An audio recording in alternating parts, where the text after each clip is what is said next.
कहते हैं मर्द को दर्द नहीं होता। समाज ने हमें सिखाया है कि मर्द कभी नहीं रोते, मर्द हमेशा जीतते हैं, मर्द हमेशा मजबूत रहते हैं। कितनी अजीब बात है ना। तो अनफॉर्चुनेटली ये जो एक बबल बना दिया, क्रिएट कर दिया गया कि कभी भी पुरुषों को रोना नहीं है, तो इस वजह से ये दर्द ना और भी ज्यादा अंदर बढ़ जाता है। पुरुष प्रधान देश हमारे देश को हमेशा से ही माना जाता था। इसका सबसे ज्यादा दंश जो है वो पुरुषों ने झेला है, मानते हैं। जो लॉज जो बनाए गए हैं, जो भी उसका फायदा फीमेल को ज्यादा मिलने की वजह से मेल हेल्पलेस फील करता है। यानी कि जस्टिस जो है सिर्फ फीमेल्स के लिए बना हुआ सिस्टम, मेल्स को तो न्याय से दूर ही रखा जाएगा। मेल के लिए करना बहुत मुश्किल है। अगर वो इस सर्कल में, फॉल्स केसेस के सर्कल में आ जाता है तो उसके लिए सिर्फ एक ही एग्जिट बनता है, वो है सुसाइड। जहाँ पर 498 और रेप केसेस, पॉश, इसका मिसयूज किया जा रहा है फीमेल के द्वारा, और 80 से 85% केसेस जो हैं सारे फॉल्स एलिगेशंस के बेस पे होते हैं। तो अननेचुरल प्रेशर क्रिएट किया जाता है और उस प्रेशर को सस्टेन जो लोग नहीं कर पाते हैं, अनफॉर्चुनेटली सुसाइड करना पड़ता है। पर बहुत बड़ा वर्ग एक ऐसा भी है जो ये सोचता है कि अगर मैं अपनी परेशानी को लेके आगे बढ़ूंगा तो कहीं मेरी मर्दानगी के ऊपर सवाल उठेंगे या मेरे मर्दपन के ऊपर जो है लोग हंसेंगे। मेरे पास लिटरली ऐसे मेल्स भी आए जो अपने घर पे जाने से डरते थे। वो इसलिए क्योंकि वो जब वो घर पे एंटर करते थे तो उनकी जो वाइफ है वो पंखे से फंदा डाल देती थी चुन्नी से, और पिक क्लिक करती थी कि देख मैं अभी सुसाइड कर लूँगी या अटेम्प्ट करूँगी और तेरे को जेल भेज दूँगी। एनसीआरबी का 2023 का एक डेटा है जो ये कहता है कि भारत में आत्महत्या करने वाले पुरुष जो हैं वो करीब 72% है, which is a very high percentage. ये जो 72% का एक बड़ा नंबर बताया ना, मैं डरता हूँ कि ये 98% का होता है। ये हो रहा है और गवर्नमेंट को इसमें ना बहुत जल्दी लुकआउट करने की ज़रूरत है।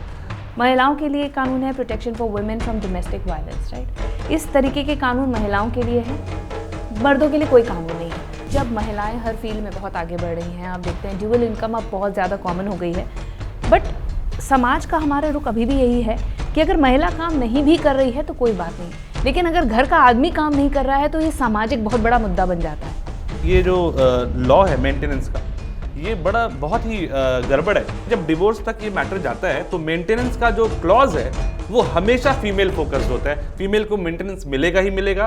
हस्बैंड अगर नहीं भी कमा रहे फिर भी उनको मेंटेनेंस देना है, और कोर्ट में जज का ये स्टेटमेंट है कि मजदूरी करो, बोझ उठाओ, जो मर्जी करो, लेकिन तुमको ला करके ये पैसे बीवी को देने, जबकि उसकी बीवी जॉब कर रही है। फीमेल जेंडर जितने भी लॉ बने आज की डेट में देखा गया है कि उसका मिसयूज हो रहा है।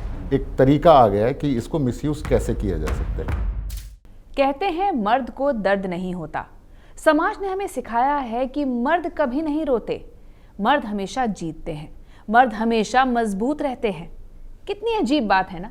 मर्दानगी हमेशा ताकत, सख्ती और जीत से जोड़ी गई है।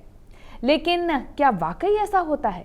क्या इंसान होकर भी कोई ऐसा हो सकता है जो कभी ना टूटे, कभी ना डरे, कभी ना रोए? सच ये है कि हर मर्द के भीतर एक दिल धड़कता है, जो महसूस करता है, जो डरता है, जो प्यार करता है, जो थक भी जाता है।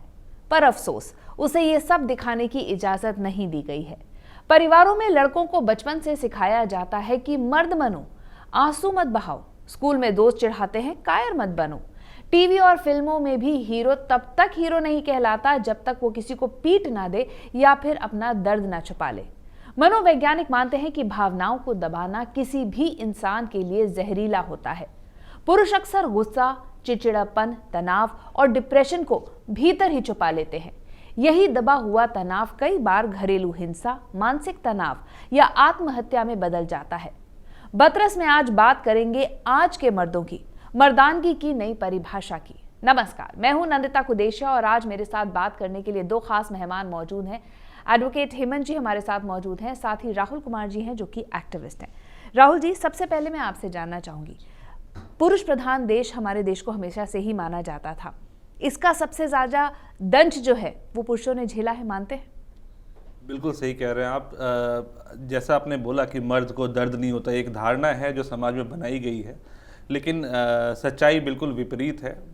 मर्द को भी दर्द होता है, और ये सबसे बड़ा पेन तो वो है जब आपको दर्द हो रहा है बट आप एक्सप्रेस नहीं कर सकते।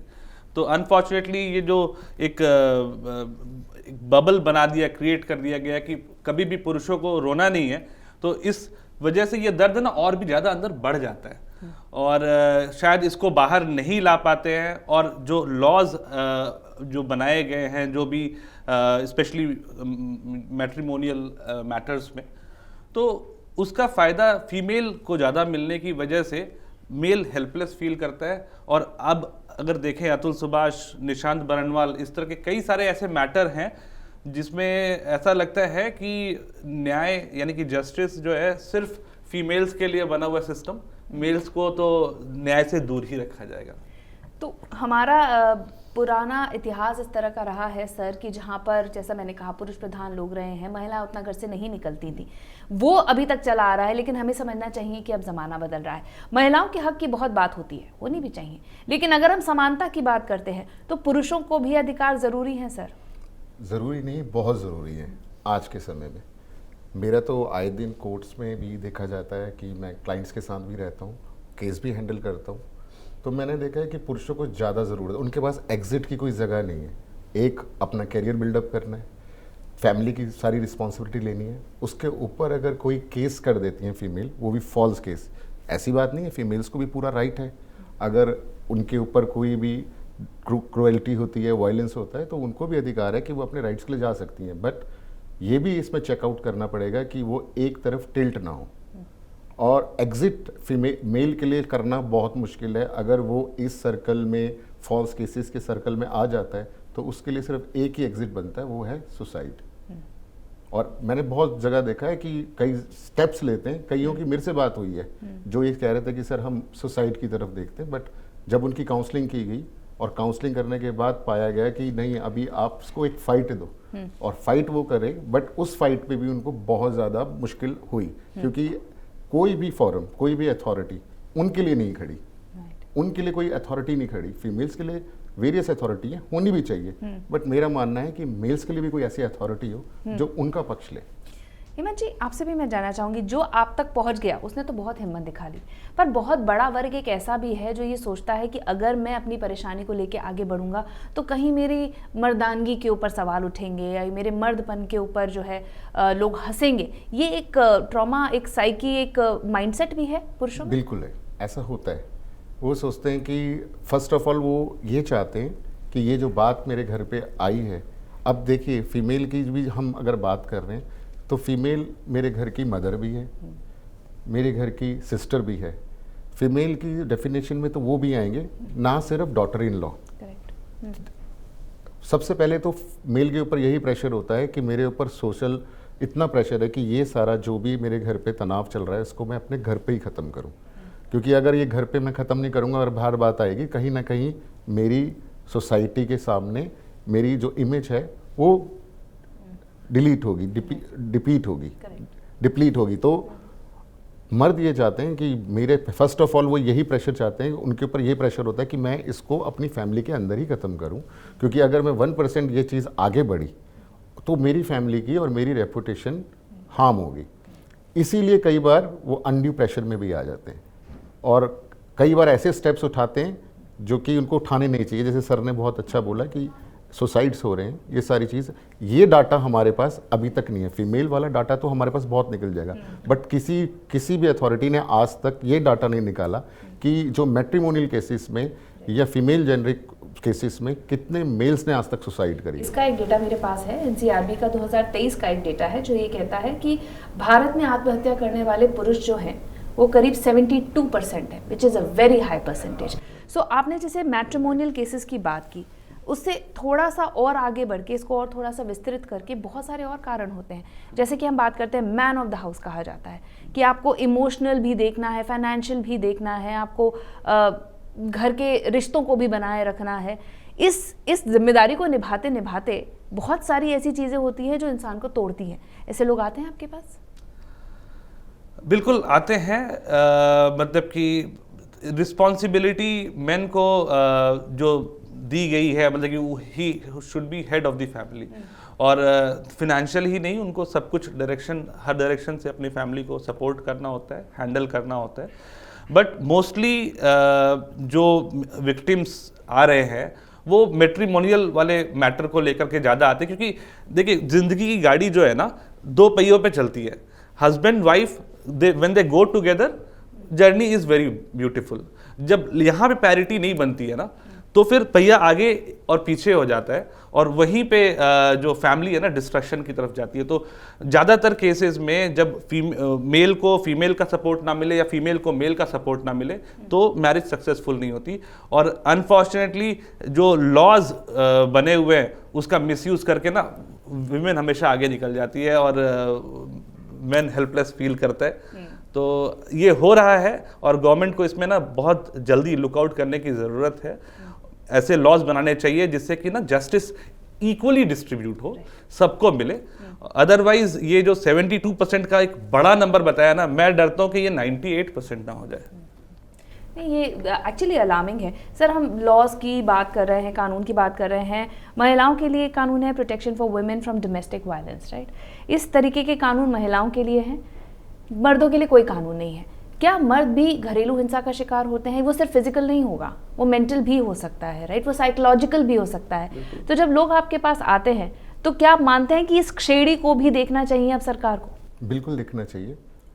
जो ये आपने जो मुझे बताया है कानून protection of women from domestic violence act, इसमें भी मेरा ये मानना है कि जो एविडेंस की क्रेडिबिलिटी है या एविडेंस का वेट है, ये इस केसेस में बढ़ाना चाहिए।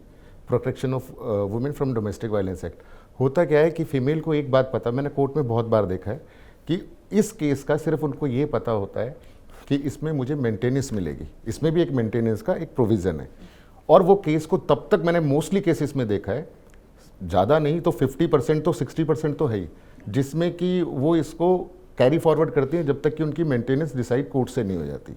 जैसे ही कोर्ट से मेंटेनेंस डिसाइड हो जाती है उसके बाद वो केस में इंटरेस्ट लेना कम कर देती हैं या एविडेंस की स्टेज पे आती ही नहीं है। कोर्ट से बार बार नोटिस होते हैं तब आती हैं, और जितना ड्यूरेशन ये खिस्ता चलता है मेल के ऊपर ये मेंटेनेंस का दबाव आए दिन बढ़ता रहता है। आपने जो बात भी करी कि मेल के ऊपर पूरी फैमिली की जिम्मेवारी है।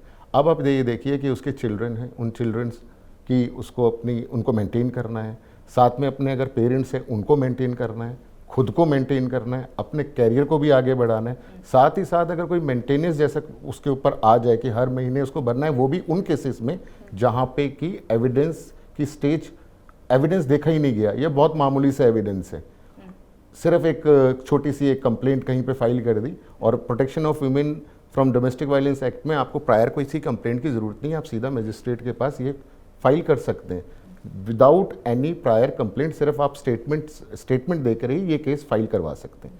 बट इसमें क्या होता है कि इसमें मैंने मोस्टली टेंडेंसी देखी जो फीमेल की है, protection of women from domestic violence act हो चाहे 125 CRPC मेंटेनेंस हो, इन केसेस में सिर्फ मेंटेनेंस की तरफ ज़्यादा उनका ध्यान रहता है कि फीमेल्स का। इवन कई बार क्या होता है केसेस अपना फीमेल्स वर्क कर रही होती हैं बट वो उसको भी हाइड कर लेती हैं, और ये जो सारा ट्रॉमा होता है वो एक मेल को पता होता है, वो सारी चीज़ें कोर्ट को बताता है। बट आप वाली बात है, सर वाली बात है कि उसके लिए कोई फॉरम नहीं है जो उसको सुने। जजेस कहते हैं या जुडिशरी कहता है कि देखिए ये आप आए हैं जिस कोर्ट में, ये विमेन की कोर्ट है, फीमेल्स की, यहाँ पे उनकी बात हो रही है, आपकी बात बाद में सुनी जाएगी, आप एविडेंस के स्टेज पे अपनी बात देना, यहाँ पे आपको मेंटेनेंस इनको देना ही पड़ेगा। और आप कह रहे हैं उसके बाद जो है विमेन कहीं ना कहीं पीछे हट जाती हैं, इस तरह के वो इंटरेस्ट लेना कम कर देती हैं उसमें। हाँ। और काफ़ी डिले टैक्टिक्स वो कोर्ट में करती है ताकि जितना डिले होता रहेगा उतना उनकी मेंटेनेंस बढ़ती रहेगी। तो मिसयूज़ भी बहुत हो रहा है। एक चीज़ और मैं आपसे जानना चाहूँगी, अब जब महिलाएं हर फील्ड में बहुत आगे बढ़ रही हैं, आप देखते हैं ड्यूअल इनकम अब बहुत ज़्यादा कॉमन हो गई है, बट समाज का हमारा रुख अभी भी यही है कि अगर महिला काम नहीं भी कर रही है तो कोई बात नहीं, लेकिन अगर घर का आदमी काम नहीं कर रहा है तो ये सामाजिक बहुत बड़ा मुद्दा बन जाता है। बिल्कुल सही है। और एक्चुअली ये जो लॉ है मेंटेनेंस का, ये बहुत ही गड़बड़ है। आज आपने सही कहा कि कई बार ऐसा होता है कि फीमेल या जॉब कर रही है और मेल जॉब में नहीं है, मे बी जॉब चली जाए, या फिर ऐसा भी होता है कि फीमेल मेल से ज़्यादा अर्निंग है। बट उस केस में भी जब डिवोर्स तक ये मैटर जाता है तो मेंटेनेंस का जो क्लॉज है वो हमेशा फीमेल फोकस्ड होता है। फीमेल को मेंटेनेंस मिलेगा ही मिलेगा। हस्बैंड अगर नहीं भी कमा रहा है, क्योंकि आई हैव सीन एक पराग करके एक आई सॉ ए विक्टिम जिनको मेंटेनेंस देना पड़ रहा है डिस्पाइट ऑफ कि उनकी जॉब चली गई, फिर भी उनको मेंटेनेंस देना है। और कोर्ट में जज का ये स्टेटमेंट है कि मजदूरी करो, बोझ उठाओ, जो मर्जी करो, लेकिन तुमको ला करके ये पैसे बीवी को देने, जबकि उसकी बीवी जॉब कर रही है।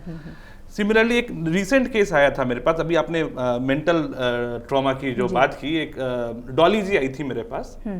उनके ब्रदर विकास जी की मतलब कि उन्होंने भी सुसाइड से अपने जीवन खो दिया।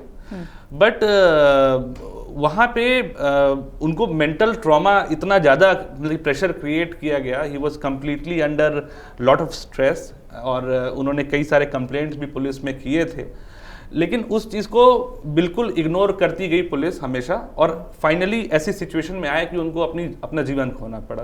आज की डेट में जब हम जाते हैं लीगल हेल्प के लिए, लॉयर के पास, एडवोकेट के पास गए, पुलिस के पास गए, वो लोग तो उन्होंने जब ये सब चीज़ें कही और बताते कि अच्छा प्रॉब्लम क्या थी, तो मेन प्रॉब्लम था कि लड़की चाहती थी कि वो अपनी फैमिली को छोड़ के लड़का उनके साथ रहे, माँ के साथ ना रहे, पिता के साथ ना रहे, बहन के साथ ना रहे, सिर्फ वाइफ के साथ रहे। तो बोल रहे ये तो आजकल सब लोग चाहते हैं, मतलब कि इसको इतना कॉमनाइज कर दिया गया ना कि and then this is a trauma. If I am asked to do this, if I am asked to leave my parents and live only with my wife, this will be a mental setback for me. I can not do this, who will leave their family. तो ये बहुत ही traumatic है, but society भी मानती है कि ये बहुत नॉर्मल है। आजकल तो हर वाइफ चाहती है कि आप है ना अपनी फैमिली को छोड़ करके केवल उसके ऊपर फोकस करें, तो दिस इज नॉट करेक्ट।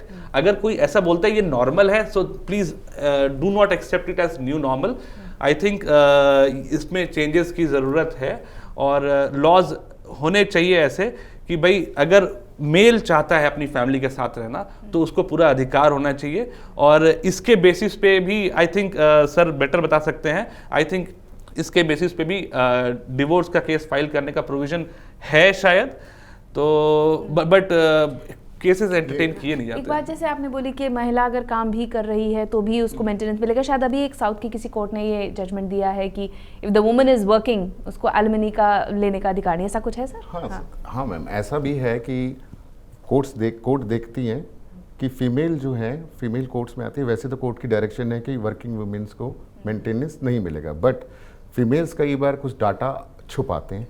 ये टेंडेंसी, ये रियल लाइफ आपको मैं बता रहा हूँ, पेपर्स में कुछ भी टेंडेंसी है कि वो छुपाते हैं। अब जैसे सर ने भी बात करी, फीमेल जेनरिक जितने भी के लॉ बने हैं आज की डेट में देखा गया है कि उसका मिसयूज़ हो रहा है। एक तरीका आ गया है कि इसको मिसयूज़ कैसे किया जा सकता है। सर ने बताया जैसे पुलिस के पास जाते हैं, अगर कोई मेल पुलिस के पास जाता है अपनी बात लेके कि मेरे साथ मेरी वाइफ ऐसी क्रूएल्टी कर रही है या कोई थ्रेट दे रही है, तो पुलिस का 99% यही उनको सजेशन होता है कि ये तुम्हारी घर की बात है, ये घर पे ही सुलझा लो, ये घर पे ही सुलझा लो, ये घर की बात है। बट वहीं पे अगर कोई फीमेल चली जाए तो उस आदमी का जीना दूभर कर देते हैं। सर एक डिस्कशन हमने किया था कुछ वक्त पहले बतरस में ही, जिसमें हमने ये बात की थी कि महिलाएं जब पुलिस थाने जाती हैं तो किस तरह से उनका समाज पूरा विश्लेषण करता है, और बेसिकली जब तक वो केस लड़ रही होती हैं उन्हें क्या कुछ सहना पड़ता है। आई थिंक आप ही की बात से मुझे समझ में आया है कि जब कोई मर जाता होगा स्टेशन तो सबसे पहले तो शायद लोग हंसते होंगे, हाथ से मजाक उड़ाते होंगे कि तुमसे तुम्हारा घर नहीं संभल रहा। बिल्कुल, ये ऐसा होता है, बहुत बार होता है। पुलिस या पुलिस ऑफिशियल जो होते हैं उनका वे ऑफ टॉक यही होता है कि ये अब तेरे को तेरा घर संभल नहीं रहा, तो यहाँ क्या करने आ रहा है, हमारे पास और भी केसेस हैं, इससे बड़े बड़े केसेस है, तेरा घर का मामला अपने घर पे सुलझा। मगर कई बार क्या होता है कि जब वो घर जाता है अपने घर पे, ये रोज़ देखता है थ्रेट होते हैं। मेरे पास लिटरली ऐसे मेल्स भी आए जो अपने घर पे जाने से डरते थे। वो इसलिए क्योंकि वो जब वो घर पे एंटर करते थे तो उनकी जो वाइफ हैं वो पंखे से फंदा डाल लेती थी चुन्नी से, और पिक क्लिक करती थी कि देख मैं अभी सुसाइड कर लूँगी या अटेम्प्ट करूँगी और तेरे को जेल भेज दूँगी। और जो आदमी अभी ऑफिस से 8-10 घंटे काम करके इतने प्रेशर में आ रहा है और वो घर पे आके ऐसा सिनारियो, ऐसा सीन देखता है, आप खुद सोचिए कि उसके दिमाग में क्या प्रभाव पड़ता होगा इन सब चीज़ों का। और वो किसी के पास भी नहीं जा सकता। वो अगर पुलिस को कॉल भी करे 112 पे, अगर बुलाए भी, पुलिस आती है, लिटरली उसको कहती है यार आप अपने घर पे रहो, कहाँ पे आप पुलिस को परेशान कर रहे हो, पुलिस के पास और मैटर है। वहीं पे अगर ये वाइस वर्सा हो जाए कि अगर फीमेल को अगर कोई चोट लगी या कुछ हुआ है और आ जाए पुलिस तो वो मेल को ले जाएगी अपने साथ। हालांकि ये प्रोटोकॉल है कि महिला अगर कोई भी डिस्ट्रेस कॉल देगी तो पुलिस को आना होगा, उन्हें सुनना होगा।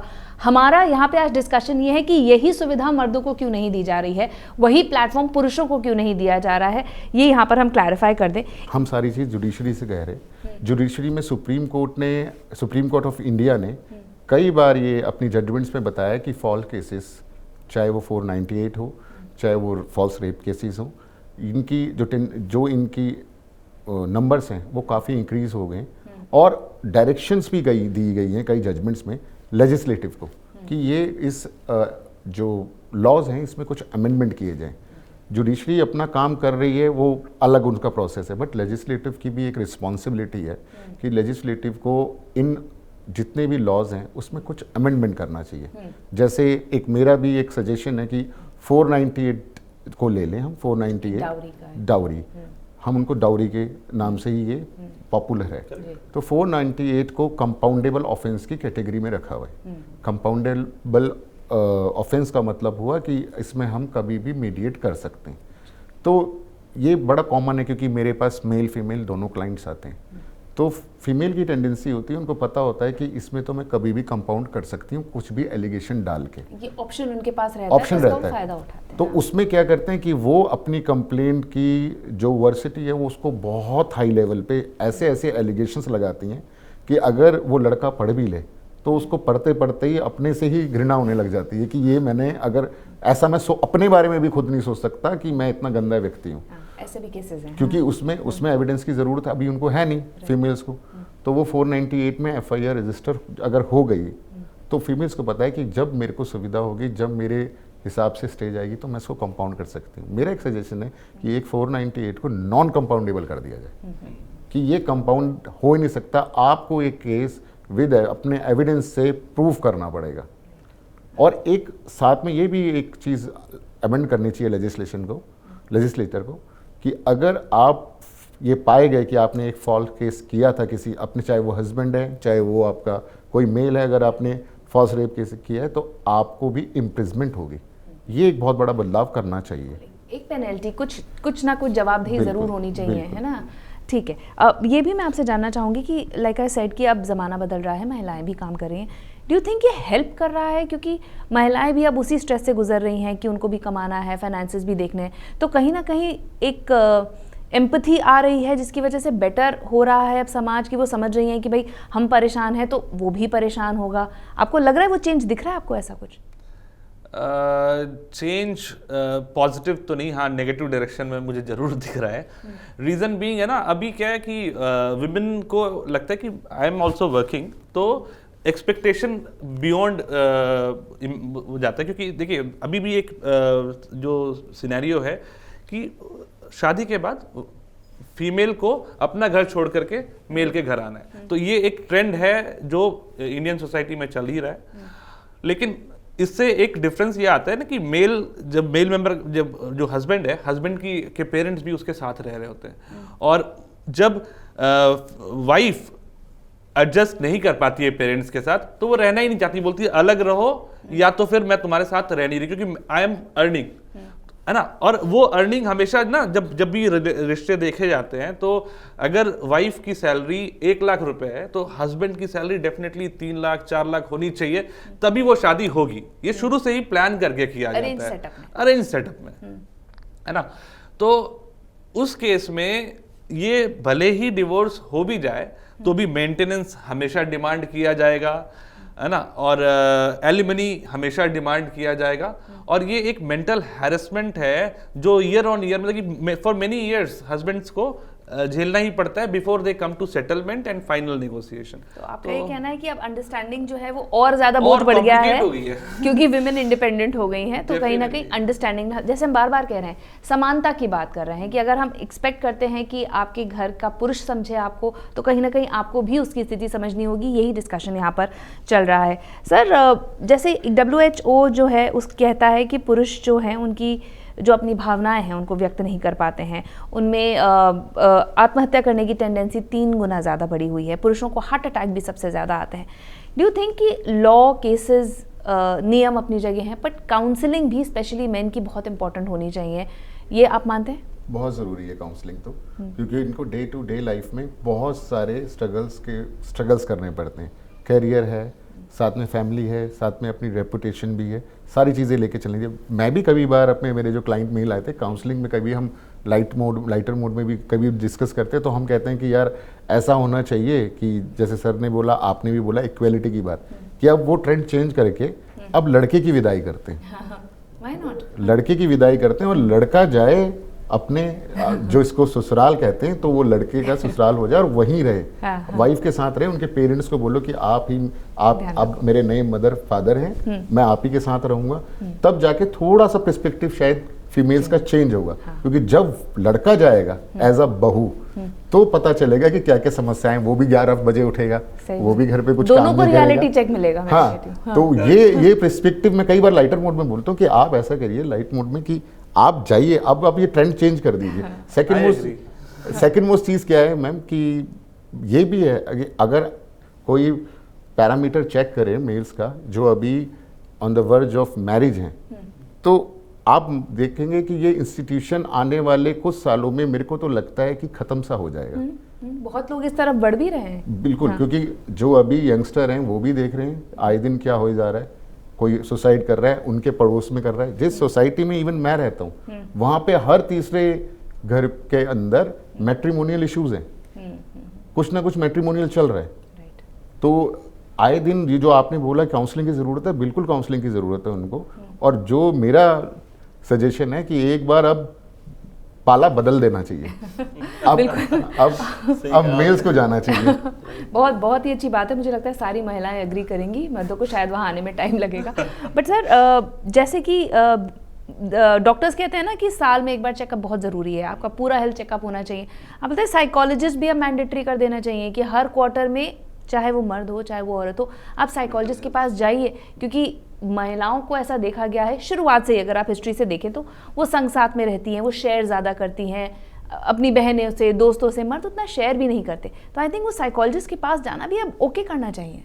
बिल्कुल करना चाहिए। और इसका देखिए, आपने बोला ना कि फीमेल शेयर कर सकती है, क्योंकि है ना, फीमेल को हमेशा माना गया है कि they are more emotional than men. तो उनको वो एक्सप्रेसिव होती है, उनके लिए किसी फोरम में जाकर के आंसू बहा देना, रो लेना, अपना दिल हल्का करना आसान होता है। जबकि एक मर्द वो पब्लिक फोरम में नहीं रो सकता, क्योंकि उसकी डिग्निटी हर्ट होगी and he will be called कि अरे मर्द बनो, कैसे औरतों की तरह रो रहे हो, है ना। तो ये एक चीज है जिससे बाहर आना पड़ेगा समाज को। और समाज ये प्रेशर, एक अनसीन प्रेशर जो क्रिएट कर रही है मेल्स पर, तो ये इसके जो सफ़र करते हैं काफ़ी वो। और मुझे लगता है ना कि अगर जैसे रूटीन में हेल्थ चेकअप हो रहा है, कॉर्पोरेट में हेल्थ चेकअप कैंप्स लगाए जाते हैं, तो वैसे ही मेंटल हेल्थ का भी चेकअप होना चाहिए। क्योंकि मेंटल हेल्थ इस समय बहुत ज़्यादा बिगड़ रही है, और इसका सबसे बड़ा कारण मैं मानता हूँ है न्यूक्लियर फैमिली। अभी क्या है ना, जॉइंट फैमिली में when you have lot of people, you share your things with someone और द अदर।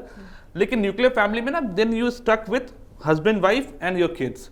तो अभी क्या है ना, किससे शेयर करेंगे आप? कोई है बचा नहीं शेयर करने के लिए। और ये स्ट्रेस है ना, पाइल होकर एक लेवल पे चला जाता है जहां से ना फिर वापस आना बहुत। प्लस एक ही सामाजिक pressure to make a perfect family and perfect family leader, वो प्रेशर जो है ना बहुत ज्यादा है। तो इनेटली विमेन जो हैं वो अपना प्रेशर हैंडल करना जानती हैं, शेयर भी कर लेती हैं। अभी तक पुरुषों ने ये किया नहीं है और इसीलिए शायद ये डिफ़िकल्टी आ रही है। सर, जैसे हमने कहा कि बात भी की कि कोई सर्वे ही नहीं हुआ, कभी पता ही नहीं चला कि पुरुषों को किस तरह की दिक्कतें हैं, कितने % पुरुष जो हैं वो घरेलू हिंसा से परेशान है, कुछ मानसिक तनाव में। तो ये भी सरकार को कराना चाहिए। बिल्कुल करवाना चाहिए। क्या हेल्प मिलेगी इससे? इससे कम से कम वो अपने को एक्सप्रेस कर सकते हैं। अभी वो किसके पास एक्सप्रेस करेंगे? रह दे के उनके पास एक लॉयर बसता है या अपने पेरेंट्स बसते हैं जिनके सामने वो एक्सप्रेस कर सकते हैं। और बट हमारी तरफ से अगर कोई उसको गाइडेंस जाएगी तो वो केस से रिलेटेड गाइडेंस जाती है। और जो पेरेंट्स से जाएंगी वो पहले ही दुखी रहते हैं पेरेंट्स, तो उसको ऐसी गाइडेंस की ज़रूरत है जो कि एक्सपर्टाइज हो, जिसपे एक्सपर्टीज हो कि इस जो ये आदमी जो ये सारे ट्रॉमा झेल रहा है, इसको या इस ट्रॉमा से कैसे निकाला जाए। हमारी तरफ से जो होता है बीइंग अ लॉयर, जो होता है हम वैसे करते हैं कि कैसे इसको मैं तो सजेशन ये देता हूँ, आप अपनी हेल्थ पे ध्यान दो, अपना कैरियर पे ध्यान दो, अपने कैरियर की तरफ ध्यान लगाओ। जो केसेस हैं वो चलेंगे, कोई नहीं, इसको एक्सेप्ट करो, ये आप इसको फाइट करो थोड़ा स्ट्रगल होगा, बट लास्ट में आप ही की विन होगी, आप ही जीतेंगे। बट कहना हमारा आसान है क्योंकि वो रियल उस बैटल में है। तो ऐसे फॉरम्स होने चाहिए, ऐसी हेल्पलाइन होनी चाहिए।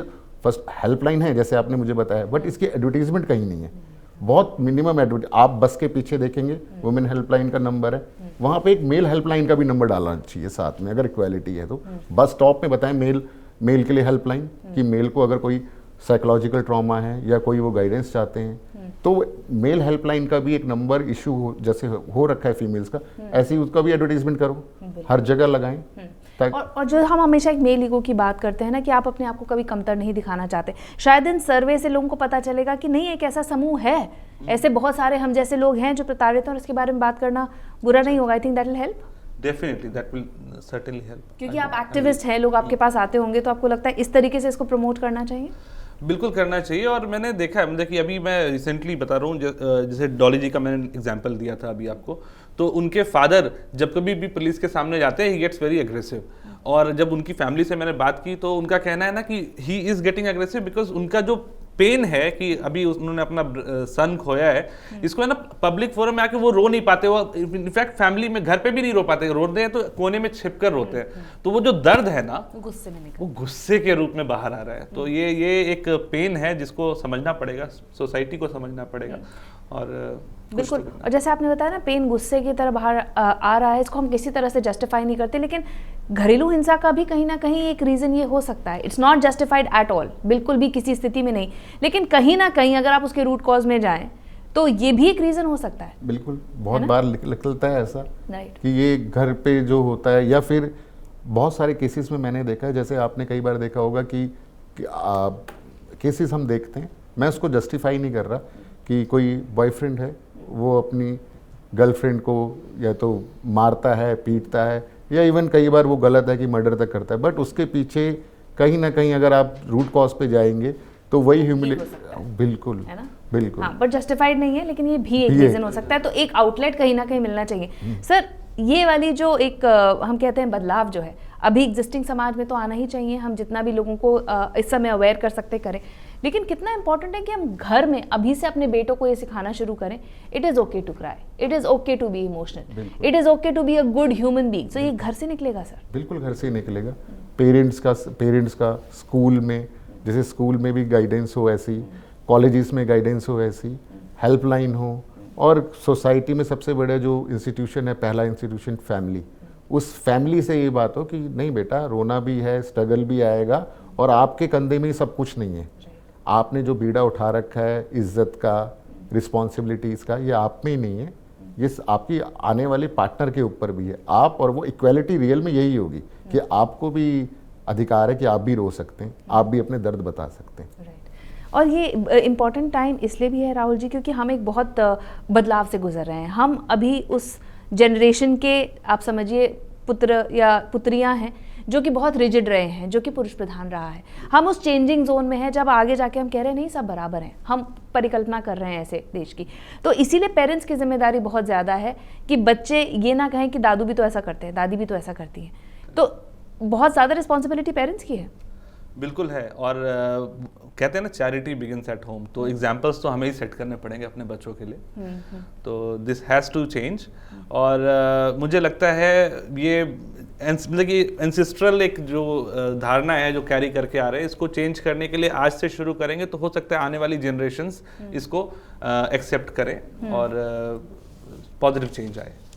बिल्कुल। मुझे ये बताइए सर कि कौन सा कानून आपको लगता है, आपने बताया अमेंडमेंट्स होने चाहिए, वो तो ठीक है, बट किस तरह के और कानूनी बदलाव आने चाहिए जिससे कि मर्दों को ये विश्वास मिले कि अगर हम भी पुलिस के पास जाते हैं तो निष्पक्ष होकर हमारी बात सुनी जाएगी?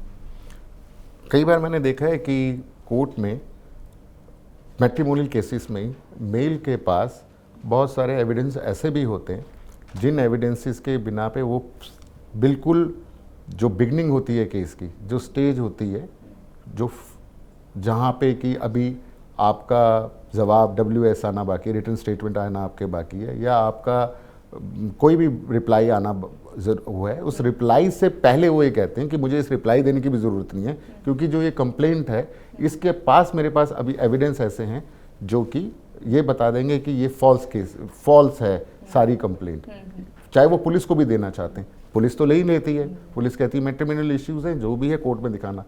तो कई बार 340 CRPC की परजरी जिसको कहते हैं, उसकी एप्लीकेशन कई मेल्स फाइल करते हैं। बट मैं इसमें कमेंट नहीं करूँगा क्योंकि मैं भी एक जुडिशरी का पार्ट ही हूँ, मैं एक उस फेटर्निटी से आता हूँ।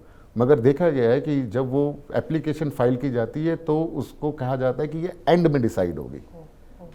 तो एंड में डिसाइड होने का मतलब है कि वो पूरी साइकिल से मेल को जाना पड़ेगा, जो कि फर्स्ट स्टेप पे ही जो चीज़ वो प्रूफ कर सकता है। तो एक अमेंडमेंट ये भी होना चाहिए कि जो ऐसी एप्लीकेशंस हैं, जो भी वो एविडेंस वो लाता है कि ये फॉल्स है, ये कंप्लेंट फॉल्स है और मेरे पास कंक्रीट एविडेंस है, वो पहले ही बेसिस में देखे, प्रायर बेसिस में देखना चाहिए।